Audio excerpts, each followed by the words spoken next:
Hey everybody, welcome to DadsDen of Pop Culture. In September of 1966, a new science fiction TV show premiered that followed the crew of a starship on a series of amazing adventures. It began with a narration that went as follows. What may sound like a fairy tale today may be tomorrow's reality. This is a fairy tale from the day after tomorrow. There are no more nations.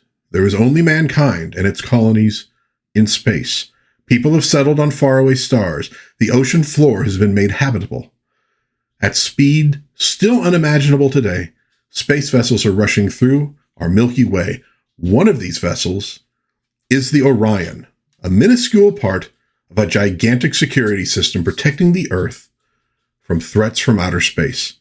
Let's accompany the Orion and her crew on their patrol at the edge of infinity. And you may have already gathered that I'm not talking about Star Trek, which did premiere in the United States on September 8th, 1966, but rather, and I'm going to probably pronounce this poorly, at least some of it, Raumpatrouille, die fantastischen Abenteuer des Raumschiffs Orion.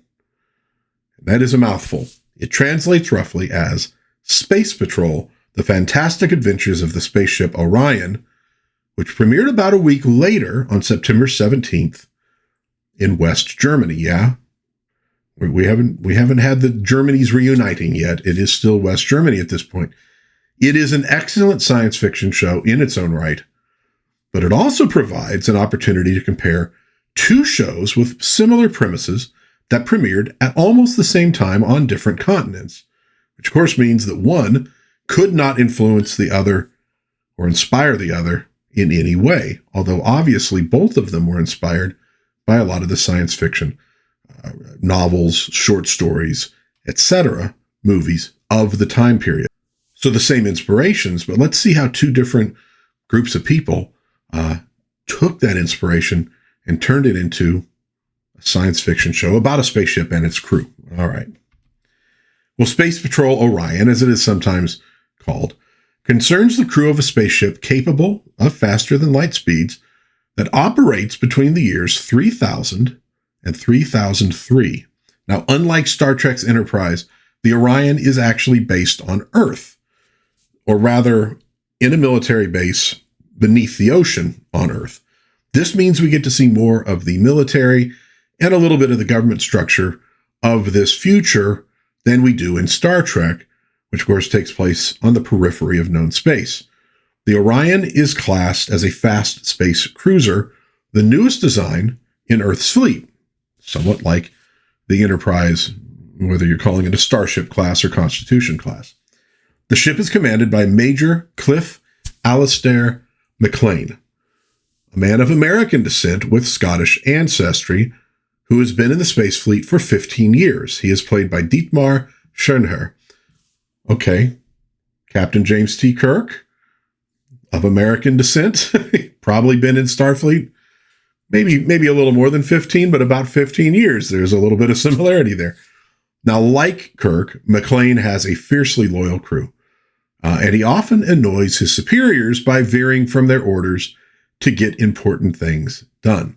When we first meet McLean and his crew, they are being demoted to patrol duties from the fast battlecruiser division due to insubordination. The demotion comes with an unwelcome babysitter aboard the Orion, Lieutenant Tamara Jagiellowski, played by Eva Flug, a member of the GSD, Galaktische Sicherheitsdienst, or Galactic Security Service, basically the military intelligence service of Earth. Now, she's of Russian descent and begins the series with a very rocky relationship with McLean and her new crewmates. This resentment is maybe most noticeable in Lieutenant Helga Legrell, played by Ursula Lillig, Orion's surveillance and communications officer. Obviously, she is of French descent, so we have an international crew. She has an unrequited crush on McLean, although it's not really a secret within the fleet that she feels that way. Also note the hairdos on these two ladies, not the same as the slightly taller hairdos we get in Star Trek, or of course the crazy wigs we get in Space 1999, but they all, it's still an interesting, like every woman has that hairdo. So it's like the makers knew they needed something, along those lines to make it feel futuristic. And Space Patrol Orion does some nice work on the look of their future. They did it on a budget. You have the submarine base, or what do you want to call it, in which they live. And yes, those fish are rather large in the future, but it's a pretty cool effect. You have these wonderfully bizarre dances that you see people doing in the background of the Starlight Casino, where they often do a little R&R. Doesn't quite compare with Buck Rogers' disco dancing, but they're doing the best they can. You get this design, very cool design of the spaceship Orion.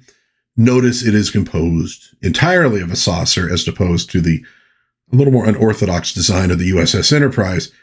And it is capable of landing on planets, which technically Enterprise's saucer section could do as well if it was separated from the ship, which they never actually do because it was prohibitively expensive. And you see the interior here of one of their shuttlecraft. Very, very cool design on those things.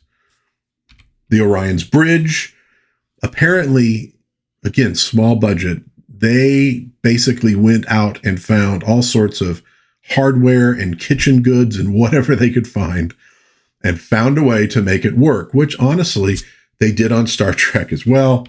Here you can see one of the spacecraft corridors. They don't all look exactly like that. And the uniforms.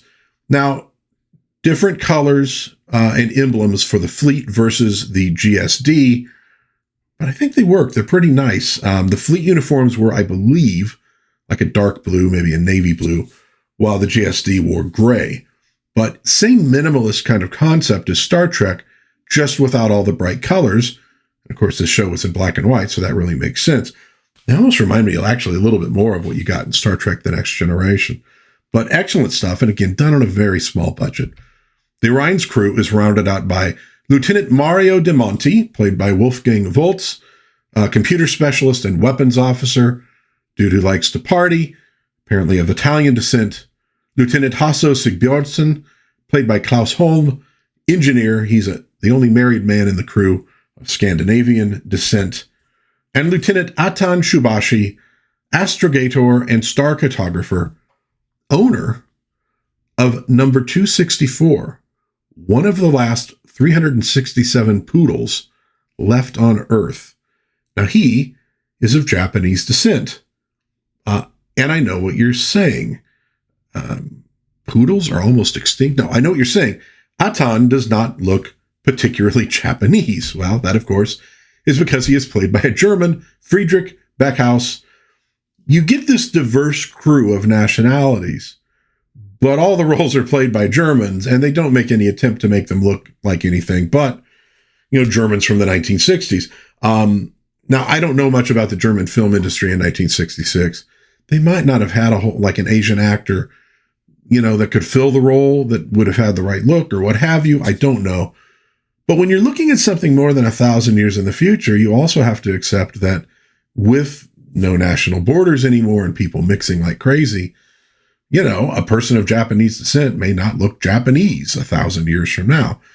Well, as I mentioned earlier, we see some of the military hierarchy of Earth's fleet and of the GSD.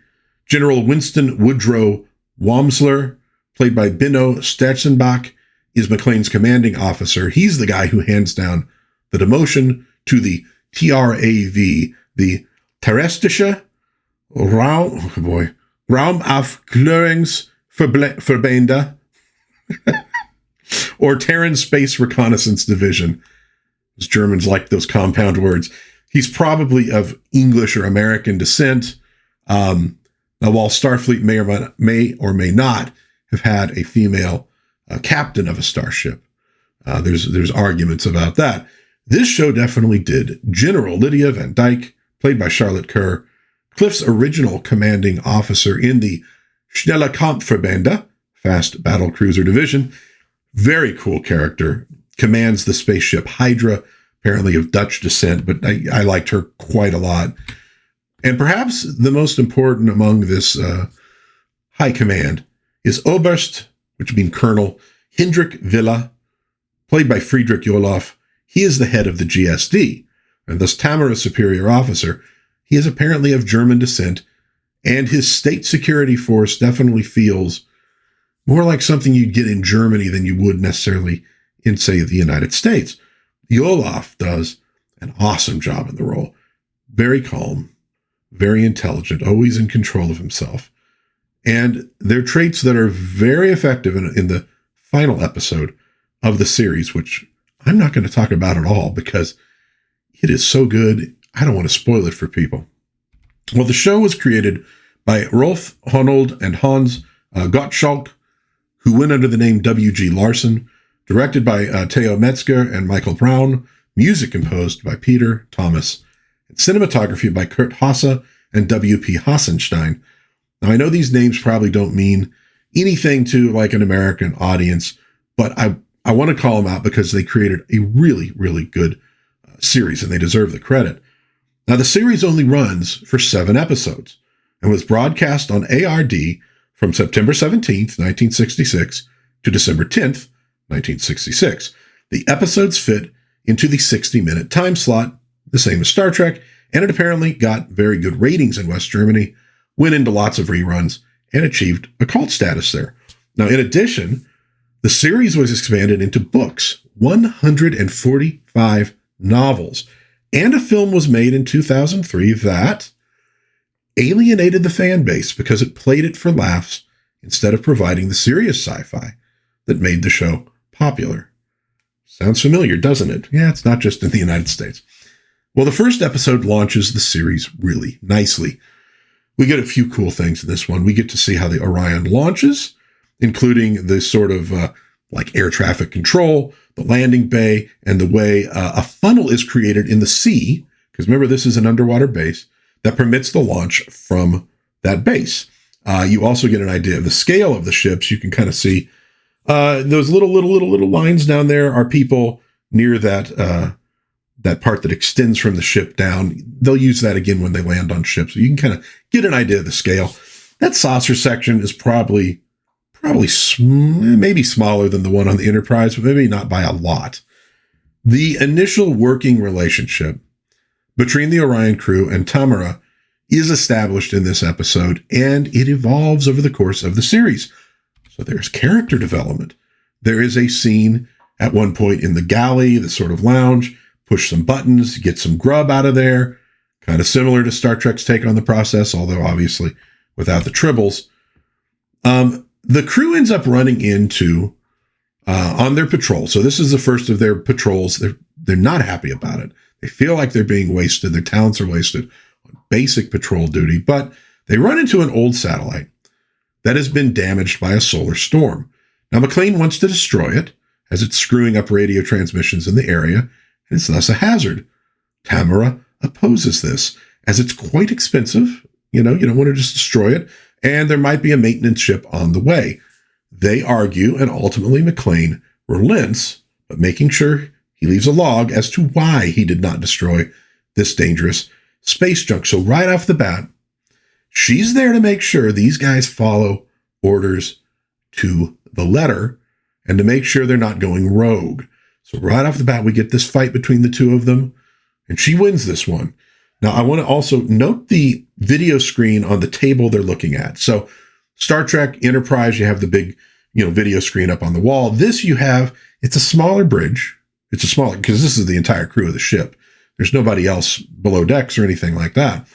You get this sort of a table, and obviously they were projecting things from above, but it's a really good effect. And that's them looking at that space junk, that's floating out in space. Very cool stuff. Again, low budget, but they did a really nice job with how they designed things and with the special effects. Well, in the process of all this, they discover that an outpost, MZ4, cannot be contacted by radio. All they get is a strange series of bleeps. It's like a code that they have never encountered before. Well, naturally, McLean wants to investigate. Tamara does not, because it violates his specific orders. But this time, McClane wins the argument, because an old science vessel, the Challenger, it's like a robot vessel now. It has no crew. It is filled with radioactive waste, and it is heading towards MZ4 on automatic. Now, it's supposed to, as it gets closer, get new coordinates from MZ4 to send it where it's supposed to go. If it doesn't, it's going to crash into the outpost. So he says, look, we can't afford that. We got to go find out why we can't get in contact with these folks. When they arrive, Hasso and Atan are sent down to MZ4 to check things out. And you get to see their cool spacesuits there. What they find is bizarre. The place appears to be empty. No lights. The breathable atmosphere is gone. It is very, very creepy. When they finally locate the crew, they are dead, apparently dying where they sat, in this case while they were eating, frozen in place. And I will admit, one guy blinks a little bit, but other than that, it's a very cool effect, and the reaction of those two kind of says it all. Like, what the hell is this? Reminds me a little bit of the kind of stuff you would see in Outer Limits. Definitely has an Outer Limits vibe, which of course was also a series that, there's folks who worked on Outer Limits who would later go to Star Trek. Well, they proceed to search the base with their weapons drawn. You notice the weapon's kind of odd the way they hold them. It's not like a pistol look like the phaser. Well, they discover that the place has been seized by aliens, and very strange aliens. They appear to have a sort of a human outline, but within they are just these sparkling lights. There's no discernible features. Well, they're going to be known in this series as the Frogs, and they will be a major focus of some later episodes. The Frogs, like I said, maybe energy creatures. Their technology is highly advanced, and they have capabilities that are really going to haunt the Earthlings. Now, the Frogs are the only aliens we actually get in the series. Other episodes involve conflicts with former Earth colonies, a prison colony, but all humans. These are the only aliens that we get. So it's a little more, I guess you could say, kind of grounded in that respect compared to Star Trek, where we get quite a few aliens working with human beings, etc. Well, when Hasso tries to attack it, his laser beam passes right through it. No harm done. You see it scorching the wall behind him. It's a really good effect. The Frog just ignores him. At this point, Hasso radios back to the Orion and fills McClane in on what they have seen and what has happened. Well, in the course of their investigations, Hasso and Atan discover that oxygen is poisonous to the Frogs, which gives them a fighting chance. And they need it because they're soon cut off from the Orion when more of these vessels arrive. Now, in the course of the Orion's escape, we get the tossing of the ship and the actors throwing themselves across the set, which I thought was great because you get the exact same thing on Star Trek. Again, both of them probably owe it, their debt in terms of this to old submarine movies more than anything else. But I just thought it was funny. It's like, there it is right from the start. Well, ultimately, Tamara convinces McClane, who wants to stay and fight, that he must leave and warn Earth of what they've found. Now remember, their communications are sort of cut off by that space junk that Tamara would not let them destroy. So it means he's got to leave Hasso and Atan to their fate so he can get out of the range of that thing and make a report. Solid acting throughout this entire sequence. Almost more reminiscent to me of like the Star Trek movies, like Wrath of Khan, than the TV episodes, which are a little bit more conscious of being TV episodes. They're a little bit more arch. This is a little bit more grounded in terms of the acting. Well, while the Orion is away, Hasso and Atan refill the station with breathable air, which eliminates the aliens. Well, unfortunately, Challenger, though, is still headed for MZ4. It will destroy the planetoid, and of course those two as well. Again, good scenes here with these two trying to figure out a way to contact the Challenger and give it new coordinates. It's, again, reminiscent of Star Trek. How do we make this work? How do we find a way out? See, the Frogs have modified the equipment, so it is not easy. Now, we also get a cool scene Back at High Command, when word gets back to Earth, the general staff kind of freaking out a little bit, again with Villa being the voice of calm and reason.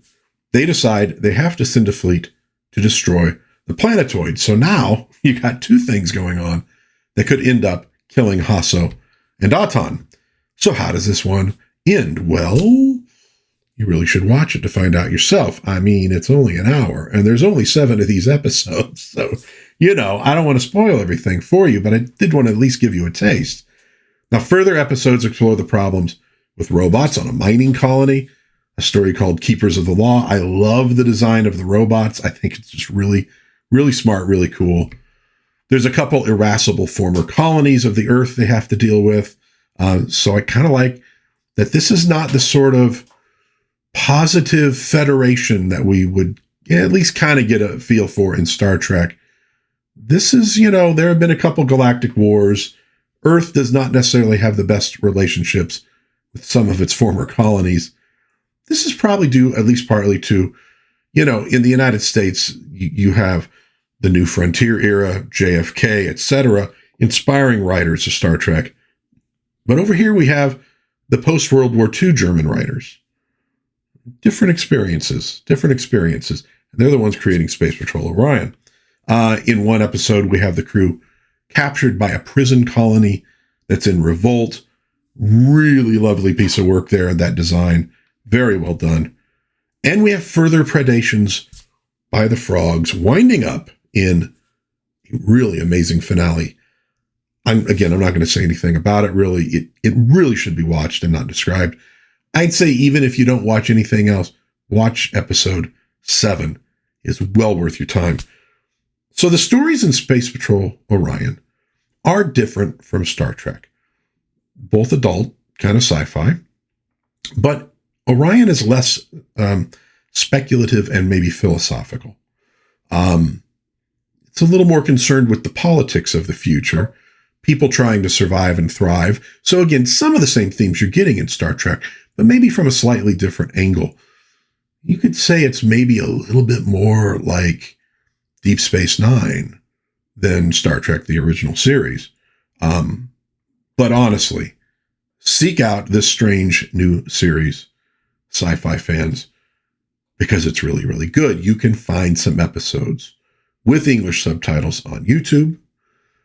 Decent enough quality. They're watchable.